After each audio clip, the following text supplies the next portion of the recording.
because the Okay. economy in Uganda was dropping, and you work and you don't see the efforts of your work, and time is moving. You have to go back to school. You have a family to take care of. So when you think about it and you compare the input and the output that you're getting salary-wise in Uganda, and then you see the same offer being given and you're getting more 6 or 7 times more, you really want to put in the effort to relocate. And yes, it was also a big reason for me, and it is paying off. Wow. It is. Hello guys, welcome back to my channel. This is your girl Nurse Abina, a Ghanaian trained psychiatric nurse practicing in the Republic of Ireland. Today we're going straight to Uganda. Where are my Ugandan subscribers and followers and all that? Charlie, guys, so I have this pretty woman with me today, and she was a registered nurse in Uganda and now practicing in the Republic of Ireland. So she's here. So if you're a registered nurse in Uganda, this session is strictly for you. Just have a seat and enjoy every bit of information from my guest, because she has gone through the process. She'll tell us how she's doing so well over here as a registered nurse. She has a lot to tell us. Aisha, Yes, barika my da dear. sallah. Barika da sallah. Oh, thank you so much. Thank you so much, Tina. You're so lively and bright. Oh, Thank Ghanaians, thank you, Aisha. I love your vibe. I love your vibe. Oh my God. And you are just a positive girl. Thank you so much. Thank you so much, Aisha. I really like the vibe you've given me from the first time I met you till now. You are just a lovely woman. I'm so glad I came across you. Thank you so So much for how are you doing in Ireland? Oh, I can say by God's grace, everything is okay. Everything is okay. And like they say, sometimes the grass is not green on the other side, but this one is greener. It definitely is. So it's green. It's green in Ireland. The grass is in Ireland, and we thank God. Everything is going great. Yeah, perfect. I'm happy to hear that. So Aisha, just tell us a little bit about you. All that I know is you're a registered nurse in Ireland and you came from Uganda. That's all I know about you. Please let my viewers get to know a little bit about you. Hi viewers, so nice to meet you. This is Nurse Aisha. My name is Aisha Kungu and I'm a registered nurse. I trained in Uganda from Uganda School of Psychiatric Nursing. Apparently, I think it's the only nursing school in Uganda that trains psychiatric nurses. Oh, I see. Yeah, so it's the general nursing school for those nurses that want to train as psychiatric nurses. And it's the teaching school for the Uganda National Referral Hospital. So we train and work in the National Referral Hospital for mental patients in Uganda. Wow. And that's the chance to train for 3 years for my diploma. And I'm a registered nurse. Perfect. Yeah. So it means that you had your license as a registered nurse in Uganda before coming to Ireland. Yes. So apparently I had to get my license, my practicing license, certificate of registration. So as a Ugandan nurse, when you finish with school, you're supposed to register the Ugandan Nurses and Midwives Council, and then they'll issue with practicing license and the certificate of registration, and those are the legal documents that allow you as a nurse who has finished school to practice and work as a nurse. And luckily those documents are valid and they can be used outside of the country, and those are the documents I use to relocate to Ireland. Aisha, after having all these licenses and training from Uganda, why did you decide to leave Uganda? Well, leaving Uganda was more of a personal decision, but I had been exposed to traveling, though the exposure to traveling wasn't basically in Ireland. I was exposed to traveling to the UK, because almost as African nurses, the place we think of relocating is either America or the UK or Canada. Oh yes, I was exposed to that and I had the idea, but it just so happened that I relocated to Ireland, and I wanted to upgrade with school. That was one of the reasons, and also wanted to practice in an environment that is a bit different from where I trained, because I felt like there's so much stigma in Uganda, and the sensation about mental health and mental illness and mental services not out there to the people. So I wanted to try an environment that is a bit different, that maybe has a bit more exposure to mental health and have more awareness about mental management and treatment. Yeah. So that's why I decided to relocate. Yeah. Wow. And finally, when you got into the country, do you see the country having the environment that you were actually looking forward for? Yes. I would say 98% yes, because the awareness of mental health and mental health seeking behavior in the environment in Ireland, I would say that I'm in right now, is so different from the one back home. Back home, you notice that mental patients are hidden and they're only taken to one hospital, and that is when they're really in a acute state. They don't things like counseling or getting to know the condition before it worsens. So the person will literally come to the hospital when they're already in a worse position. Get so much to be done before people break down and get to the point of having to be admitted into the mental health institutions. So that is what is happening in Ireland, that I find very lovely to walk around. Yeah. I see. This is very interesting to hear. So let's see. Someone who is a registered nurse in Uganda and contemplating on relocating to the Republic of Ireland and continue his or her practice as a registered nurse, but this person is just confused as to where to start from. So how did you even start your journey at all? How did you start?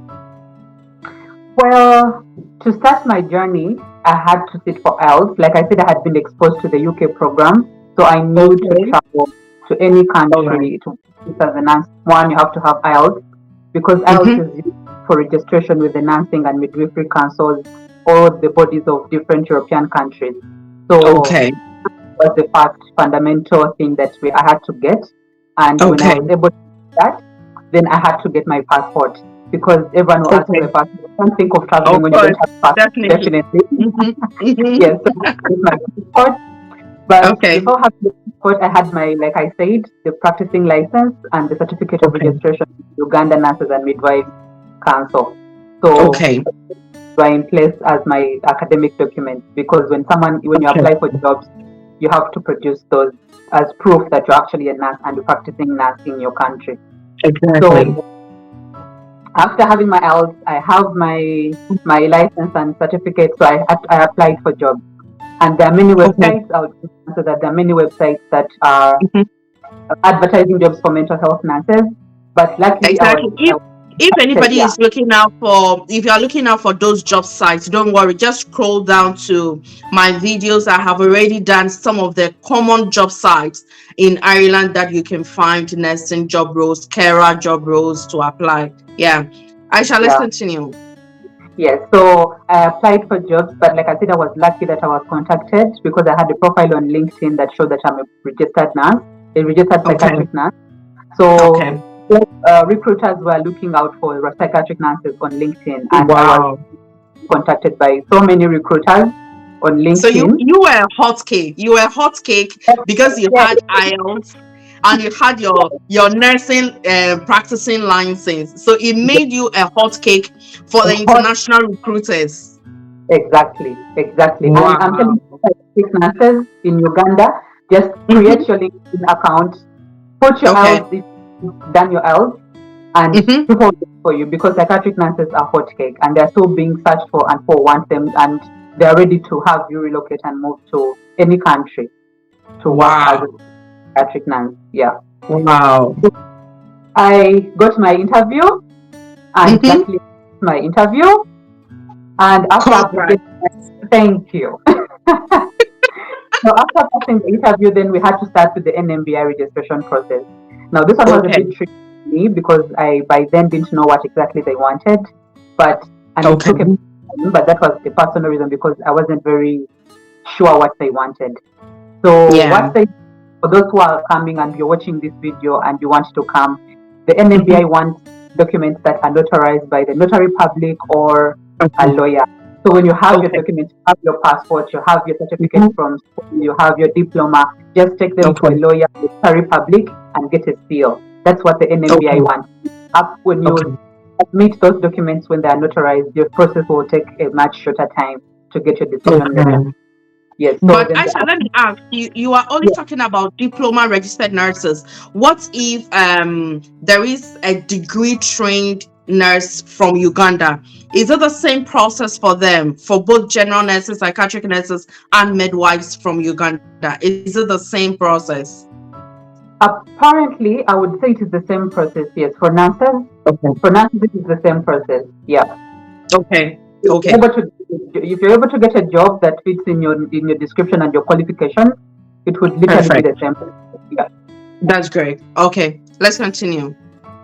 Yeah, maybe on that point, the only thing I want to question the nurses is Europe is not taking nurses that are enrolled nurses, so you have to have either at least a diploma or a bachelor's degree, or already you're trained. But you can either be a direct entrant, or you can have upgraded at your enrolled and then you upgraded to a diploma. That's okay. If you're if you are an enrolled nurse, then this whole process doesn't work for you. Okay. Work for you. Great. Yeah. Thank you for the clarification. You're welcome. Okay, so let's look at the NMBI process. So you need to notarize all the documents that they are requesting. So you notarize it before you submit to the NMBI. So how do you submit it from Uganda? I know from where I'm coming from Ghana and other parts, you have to create an account with the NMBI. Is it the same with those coming from Uganda? Yes. With those coming from, you still also have to create an account with the NMBI, which is the National Board of Ireland. So you create an account and they'll give you a guideline and instruction on how and what you're supposed to submit to them. Like I said, if the documents notarized, they'll ask you to provide proof from your school. So you have to take your documents to school, get your principal to sign and stamp on your documents, and documents from your past employment areas. So your previous bosses have to sign and stamp on those documents. And you have to be organized in how you're doing your things. And when you submit your documents, notarize with all the proof that they want, all the stamps that they want, NMBI takes a shorter time. Well, for my case, it's a bit of a longer time because I wasn't getting things right.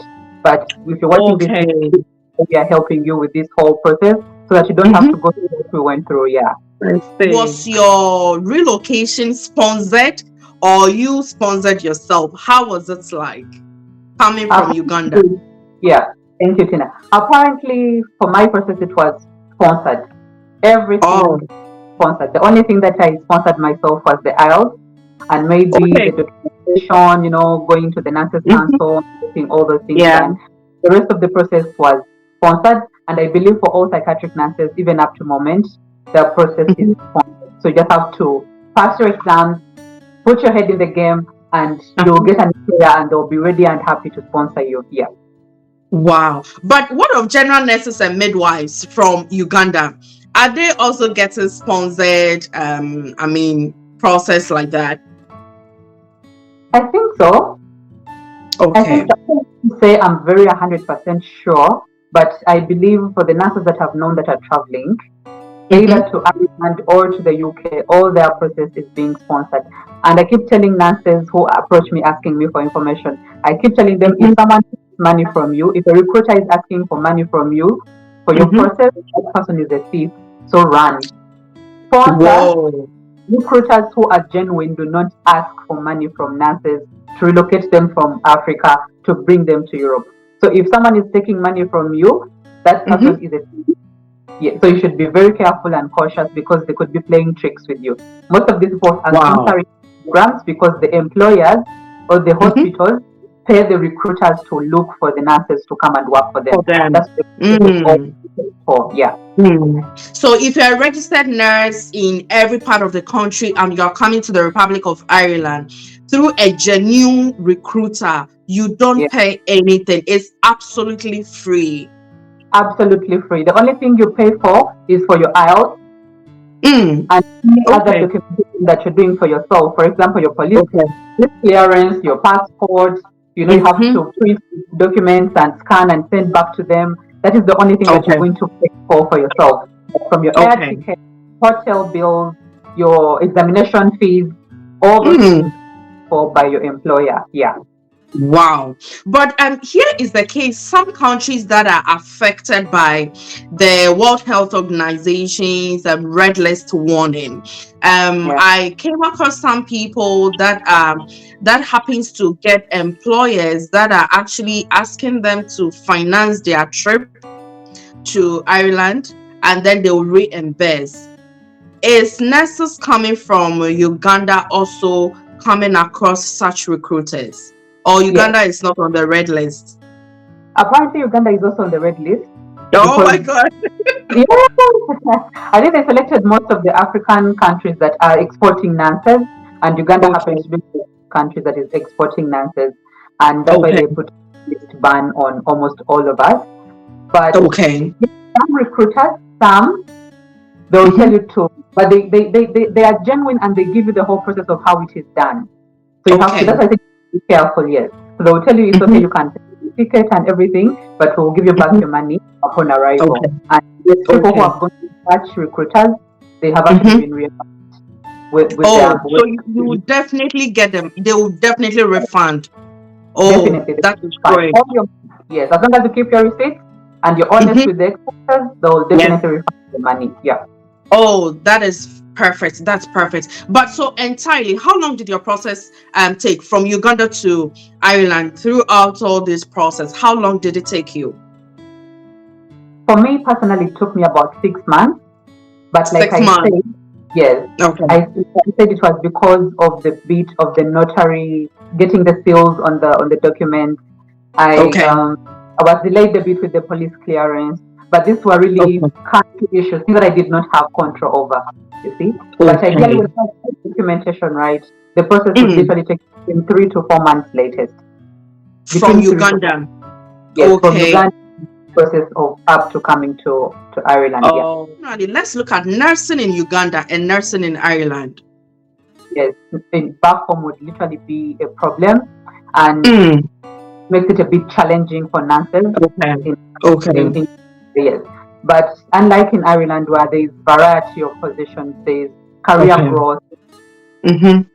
you can go back to school, it is easier Oh, and there are more opportunities and jobs for the nurses to come, and great. it was one Okay. of the major reasons. And two, like I said in the beginning, was to change environment because the Okay. economy in Uganda was dropping, and you work and you don't see the efforts of your work, and time is moving. You have to go back to school. You have a family to take care of.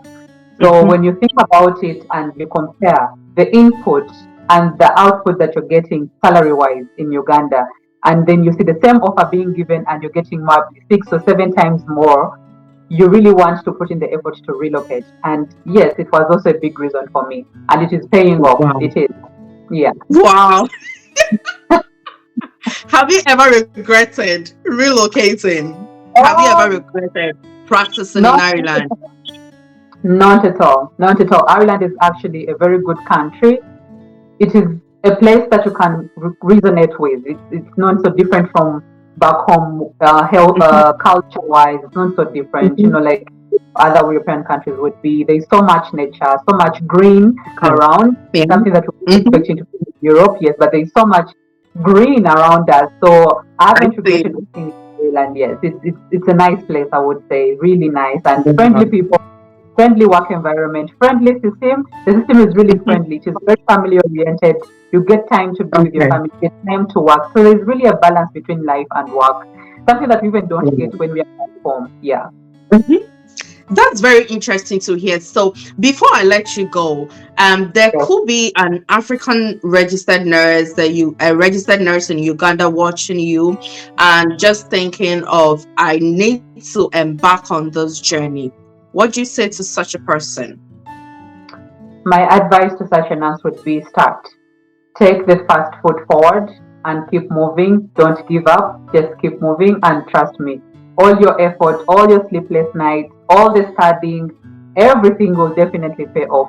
When you receive your first salary, you forget that you spent nights reading and practicing for RCSI exams because it washes off all the stress that you went through to prepare and all the stress you went through for the entire process. And I Okay. want to tell them that it's possible. It's not an impossibility. Some people think it's impossible, but it's Hmm. not impossible. It's just a Okay. little bit difficult because it's not a walk in the park, but it is a Hmm. possible. process. It is doable. Everyone can. If I could, you also can do it. Many of us have done it.